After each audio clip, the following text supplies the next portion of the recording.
Welcome to the second episode of the Tech Rapture Podcast. This one is going to be a little bit sensitive, and so I'd like to give a trigger warning. We're going to be recapping on the events of 2024 and how technology played a big role in activism. So if you're ready, join me. But if you're not, it's also okay. Feel free to pause this video and come back whenever you're ready. 2024 was an intense year globally and most especially here in Kenya. On June 25th, 2024, my friends and I were in a writer's room in Westlands. We were really excited because for the first time it felt like Kenyans were uniting against something and we were coming together to fight for our rights. The plan was that we'd take half the day to storyline and brainstorm, present the client with the work, and then we'd head over to town and join the comrades in protesting the Finance Bill 2024. At around midday, one of us gasped in the writer's room and we all turned to look at him because we were writing a comedy, so we did not understand his reaction. We turn and look at him and his face is pale. He looks heartbroken. He looks as though he has seen death. And honestly, he had. We all gasped. We thought it was a lie. We didn't understand what was going on. Luckily, there was a TV in the room, so we switched on the television and went straight to Citizen TV where we were watching the events happen live. We had been witnessing crimes against humanity happening in other countries, but it's very different when it's happening right in your home. We felt discouraged. We felt heartbroken. The events leading up to this, of course, were very hopeful. We felt like power did belong to the people. All power belongs to the people of Kenya and shall be exercised. Mandatory. Shall. It was beautiful to see us take a stand, what with everyone coming together and using their resources, especially in the tech space, to educate the people on their rights. Most specifically, I have to mention the people who came together and customized a GPT on chat to be able to help Kenyans understand the Constitution. They trained it on the Constitution of Kenya.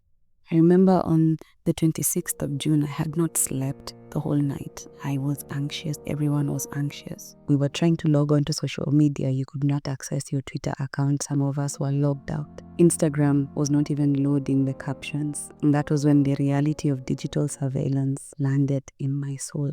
Of course, I had been reading all this in theory in Yuval Noah Harari's book, 21 Lessons for the 21st Century. And I remembered in barazas, the way people would say that all that Kenya needs is a dictator to put things in line, to put Kenyans in line. Right now, with the rise of technology especially, we pose a question. Is technology really the danger, or is it just dangerous in the hands of the wrong people? And with that, I have a story for us. Colonel Ayako, a high-ranking military officer, is driving his family home after 70 years of independence celebrations. His 19-year-old son, Malik, his 12-year-old daughter, Amani, and his wife are with him.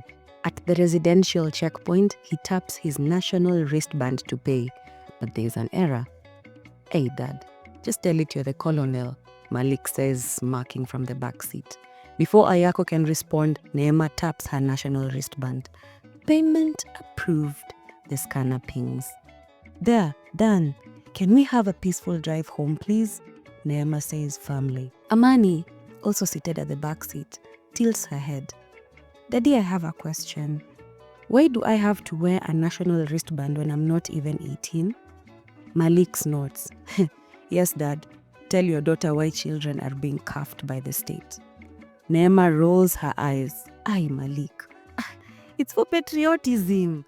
You know, back in the day, you needed to have physical copies of everything. Mara birth certificate, marriage certificate, school documents, ID, hospital records. Now, everything is logged in your national wristband. It's efficient and honestly good for the environment."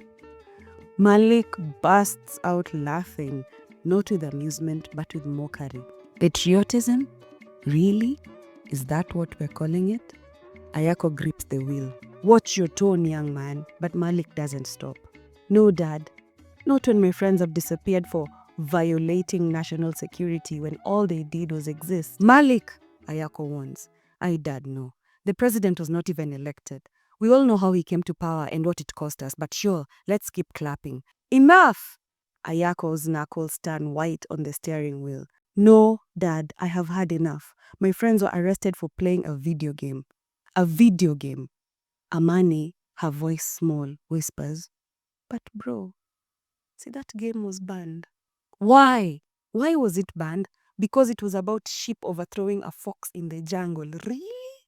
Malik scoffs. And now we all have to wear national wristbands for what? To track us?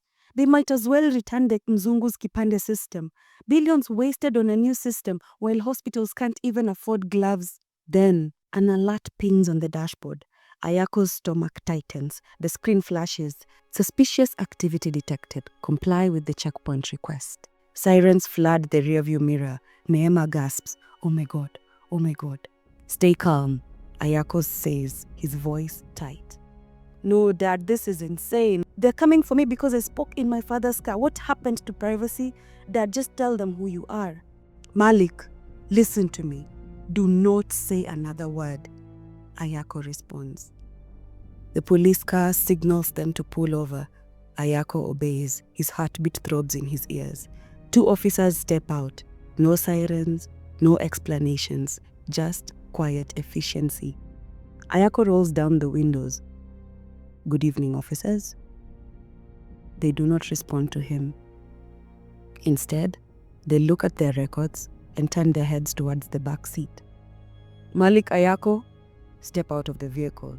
Malik's chest heaves. On what grounds? Step out of the vehicle. He looks at his dad, pleading. Dad. Dad. Ayako does not move. He doesn't blink. He simply unlocks the doors. The officers yank Malik out. He fights, shouts, but he is nothing against the system. Malik! Neema screams for her son. Stay in the vehicle, the officer barks. Ayako's fist clench, but he does nothing. Because he knows this was not about guilt or innocence. The national AI had already decided. Malik's voice was logged. His tone was flagged. His heartbeat betrayed him. And just like that, Ayako's son was gone. As the police vehicle disappeared, Neema turned to Ayako shaking with rage. Why? Why didn't you do anything? Ayako didn't answer, but instead, he turned on the radio really loud, then methodically removed his wristband. He did the same for his wife. Follow me, he said. Amani, stay in the car. Neema followed her husband, the realization dawning. What's happening? These wristbands, he stuttered. They don't just track where we go. They track what we feel. So they took my son because he was angry? Neema asked. Ayako simply nodded. And what happens to him now? Ayako stared at the empty road. The sirens had faded, but he knew nobody who was taken ever came back. I know this might sound like fiction, but it's not. Today's story was inspired by the writings of Yuval Noah Harari in his book 21 Lessons in the 21st Century. In it, he gives the example of North Korea and the dictatorship that is therein. Imagine walking in town and a camera captures your face staring at the president's image. And from it, it scans your face and decides you are angry at the government. Look at the China social credit system. Imagine if you all of a sudden became unable to access government facilities, to travel, all because your credit score was low, all because the government doesn't trust you, doesn't trust that you have the best interest of society at heart. There is a Palestinian man also in Yuval's book. I believe it was in 2017. He posted a photo of himself standing in front of a bulldozer, and he captioned it, "Good morning," in Arabic. The AI software that was being used by the Israeli for surveillance misinterpreted this as "destroy them." The man was arrested, and the post was taken down despite the fact that it was harmless. Yuval Noah Harari says in his book, and I paraphrase, that most of us are afraid that AI will one day become rebellious and disobey us and not listen to instructions because of what sci-fi movies have told us. But he asks a question, or rather, he poses a thought, where he says that what we should really be worried about is that AI will never rebel against its masters. So who owns AI? If we are to fall into a dictatorship or bad governance or an authoritarian rule in the era of AI, will we really be safe?